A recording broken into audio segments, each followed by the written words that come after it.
இந்தியாவின் இரண்டாவது field marshal மனேக்ஷாவின் 17வது நினைவு தினத்தை ஒட்டி உதகையில் உள்ள அவரது கல்லறையில் வெலிங்டன் இராணுவ கல்லூரி அதிகாரிகள் இராணுவ மரியாதையுடன் மலர் வளையம் வைத்து அஞ்சலி செலுத்தினர்.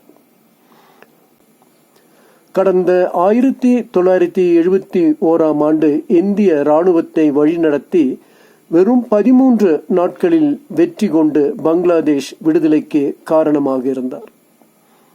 1973 ஆண்டு இந்திய இராணுவத்தின் 2வது ஃபீல்டு மார்ஷலாக பதவி உயர்வு பெற்றார்.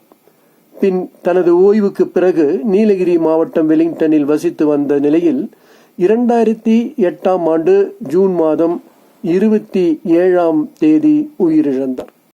குன்னூர் வெலிங்டனில் உள்ள இராணுவ கல்லூரி தலைவர் லெப்டினன்ட் ஜெனரல் வீரேந்திர வட்ஸ் உதகையில் உள்ள சாம் மனேக்ஷாவின் கல்லறைக்கு மலர் வளையம் வைத்து இராணுவ மரியாதையுடன் அஞ்சலி செலுத்தினார்.